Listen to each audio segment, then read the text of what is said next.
بملک شہر بشہر جہان کے گوشے گوشے میں کلمہ حق اور سنتوں کی تبلیغ، بچپن ہی سے دین متین کی خدمت میں کوشاں، ایک معتبر و مبارک ہستی کا چناؤ۔ دعوت اسلامی کا نام کس بزرگ ہستی نے رکھا؟ الحمدللہ عز وجل 3 دہائیوں سے زائد عرصے پر محیط امت مسلمہ کے دلوں میں خوف خدا اور حب نبی صلی اللہ تعالی علیہ وآلہ وسلم کی شمع روشن کرنے والی تبلیغ قرآن و سنت کی عالمگیر غیر سیاسی تحریک دعوت اسلامی کے ابتدائیہ احوال سے پردہ اٹھا رہے ہیں شیخ طریقت امیر اہل سنت بانی دعوت اسلامی حضرت علامہ مولانا ابو بلال محمد الیاس عطار قادری رضوی ضیائی دامت برکاتہم العالیہ، اور اس جہد مسلسل میں حائل نشیب و فراز سے عاشقان رسول کو آگاہی دینے کے لیے الحمدللہ عز وجل دعوت اسلامی کا اشاعتی ادارہ مکتبۃ المدینہ اپنی گزشتہ خدمات کو جاری رکھتے ہوئے ایک DVD بنام دعوت اسلامی کب اور کیسے بنی کا اجرا کر چکا ہے۔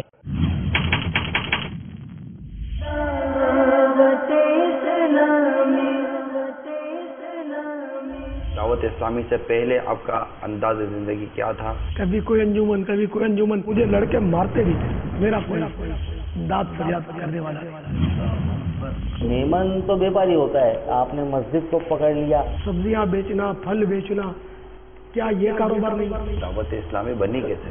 مذہبی رجحان میرا تھا الحمدللہ۔ ایک لڑکا آیا میرے پاس، کہا کہ وہ علامہ شاہ احمد نورانی صاحب کے گھر پر آپ کو بھی میں دعوت ہے۔ ان دونوں سیشن میں کہیں آپ سے بھی کچھ بات پوچھی گئی، آپ نے بھی کوئی رائے دی؟ پھر یہ کہ ہم نے 10 بوسیاں کی اور چلے۔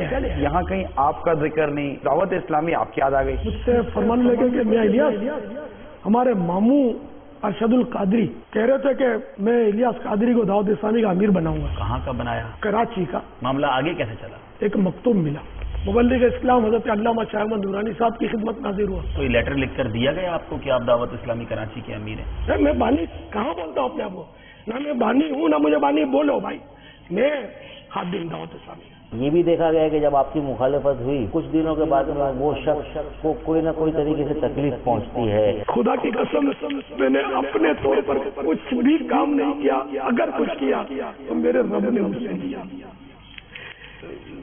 بولنا بھی لیا۔ یہ DVD عاشقان رسول اپنے مکتبۃ المدینہ کی قریبی شاخ سے ہدیۃً بآسانی حاصل کر سکتے ہیں۔ اپنے عزیز دوست احباب کو تحفتاً دیں اور دیگر اسلامی بھائیوں کو بھی اس سے فیض یاب ہونے کی ترغیب دلائیں۔